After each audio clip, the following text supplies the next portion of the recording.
What's up everyone, welcome back to Beyond ARTV. My name is John and it's time for episode number 3 of my series Common Ground. On Common Ground, we try to find the missing link that possibly connects songs that feature the same word or variation of a word in their title. And today, we're going to be taking a look at the word sober, as suggested by you guys. Now, this show, Common Ground, isn't exactly a high ratings grabber on the channel, but I do really enjoy making it, so please share it out with a friend, share it out with somebody that you know enjoys lyrics and getting to know songs on a deeper level, because that's the goal of this show. We have fun with it, but obviously, we want to get to the root of what's going on here. Thank you to those of you who have been tuning in and enjoying the show. The positive comments are very much appreciated. If you enjoyed the episode today, then please drop a like on it, subscribe for the love of music, and let's see what's at the root of all of these sober songs. The Merriam-Webster Dictionary defines sober as sparing in the use of food or drink, not addicted to intoxicating drink, and alternately marked by sedate or gravely or earnestly thoughtful character or demeanor.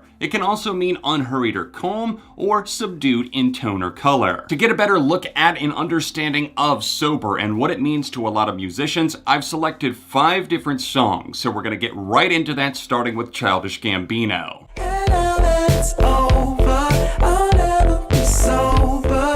I couldn't believe. The tempo and musical style of this track might evoke feelings of summer and happiness, but the lyrics of Sober by Childish Gambino are actually quite the opposite. A relationship comes crashing to the ground unexpectedly, and he finds himself trapped between these feelings of despair and never wanting to be sober again to ease all of the pain. Self-medicating away from the rest of the world is his way of dealing with this pain, smoking and drinking until he no longer feels anything, and perhaps that's the reason why this song feels a bit happier even though it's actually quite dark. I love the guitars, the synths in the mix, and the fact that there's a nice beat change up.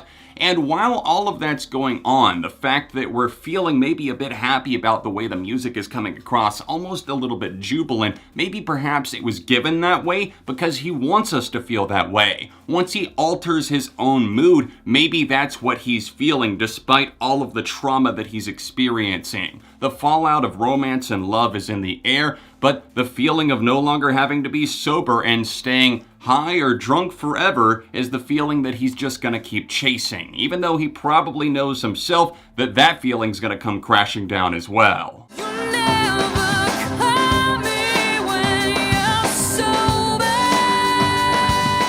An Evanescence classic enters the mix next. This was a huge hit for the band, charting at number 10 on the Billboard Hot 100. And fun fact, it's the only song that we're discussing today that isn't just simply titled Sober. The Open Door was a pretty solid album, although some of it varied from the style of their highly successful debut Fallen. Call Me When You're Sober was a bit more in line with the classic sound once it got going musically, although it strayed a bit from the path in the sense that Amy Lee stopped hiding behind metaphors, as she said it herself. She was a bit more straightforward in her confrontation, and she used the lyrics to discuss a romance that had soured and the fact that somebody was choosing the bottle over her. The vicious cycle was broken by Amy putting her foot down and saying, "I'm not going to be taken advantage of anymore. I'm sick of you putting me through the ringer, and at this point, I would rather focus on myself than have to deal with the fact that you're too incompetent and also too immature to see what you're doing. You're not only tearing yourself apart, but you're tearing us apart at the seams, and I, for one, am not going to be a part of this anymore." It's worth noting that sober can also be defined as serious, so this could be seen as Amy stating, "Call me when you're actually serious about us, in addition to call me when you're actually off the booze." King queen of the weekend,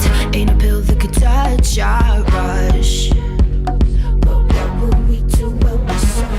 Lorde's masterpiece Melodrama was unleashed in the summer of 2017, blowing minds with stunning tracks like the one that we're discussing today, Sober. While the song moves with a nuanced and danceable momentum, don't let it completely distract you from what's going on underneath. Lorde uses doses of truth serum to bring out the details of a new romance, possibly one that could come crashing down once they leave the weekend and the parties behind. There's so much clever songwriting used on this track that I won't be able to cover it all, but I love certain lines that really sting and linger, like "every ribbon you use to tie yourself to me." That line is smart not only in the context of the record because ribbons are brought up once again, that's a recurring theme alongside dancing on Melodrama and even with her previous record Pure Heroine, but simply in the context of this track by itself. It's smart because she's already kind of predicting the future. We obviously have the main refrain of this track where she says, "But what will we do when we're sober?" It's kind of scared, kind of just a secondhand remark, but maybe it's a little bit of a combination of both. She's already kind of seeing that once the party dies down,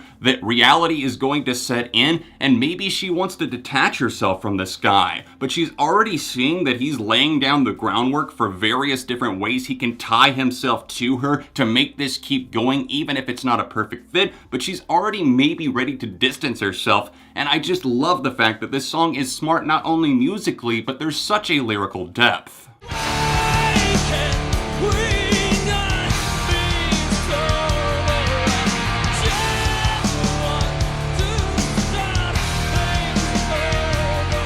Only 2 more songs left to go, but of course I had to include Sober by Tool. This is off of their debut full-length album Undertow that released in 1993, and it features an unmistakable vocal performance in addition to those rumbling guitars and that deep-seated bass groove that you just cannot get enough of. When it comes to Tool, the fans always put the lyrics under intense scrutiny, and I really don't blame them, especially since Tool are one of those bands that are kinda closed off about the way their art is perceived. Maynard James Keenan sings in anguish from the perspective of a friend that apparently could only hit their creative stride when they were under the influence of something, when they were drinking, when they were definitely not sober. And I feel this song is so smart because it pulls in different directions. When I was a kid, I always mistook the lyric in the chorus as saying, "Why can't we just be sober?" for some reason. But the darker realization came when I saw "Why can't we not be sober?" as the actual lyric, implying that the narrator of this dark tale is set on his lifestyle and doesn't see the need to change. He doubles down on this in the second verse, saying that the self-hatred is something that he needs. He's fueling himself, and he wants to push away friends and family from being involved in his life, just kind of vowing that he will pull them down with him if they get close to the black hole that is him and his despair and his addictions. He wants to be left to his own devices, and for someone like that, it's hard to know what to do, and that's why I love the intensity of this song, because musically it hits a perfect groove, but lyrically it takes it even a step further.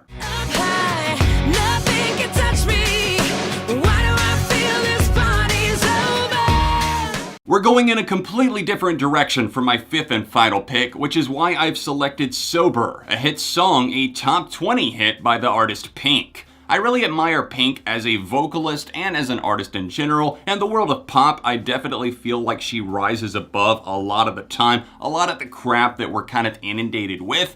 And on this track, Sober, it's no surprise that many in the mainstream, many of her fans, and just the general population listening to this song just didn't pick up on the clues that she was leaving on a much more serious track. Pink mentioned the song's theme and inspiration in an interview with MTV, citing a party at her own house where she simply wanted to be alone and isolated, away from all of the drinking, all of the noise, which led to the inspiration of the line, "But why do I feel this funny sober?" There were different iterations of that appeared throughout the track, but I love the fact that she was getting a little bit deeper. She was giving us something saying, "I'm safe at home, but why do I feel so weird about it? Should I be partaking? Should I just grab a bottle and start downing it to numb my own feelings? Or should I stand out? Is it okay to be alone sometimes? Should I get away from all of this noise?" It's a conflicted track, and it doesn't have all the answers, and I love the fact that it doesn't claim to either. Now that we have a bit of backstory on what all of these tracks are about, what's the common ground? Is there something linking all of the songs together simply because they share the same word in their title? In my own humble opinion and interpretation, I feel that the common factor possibly linking all of these songs together, at least in a small form, is coping mechanisms.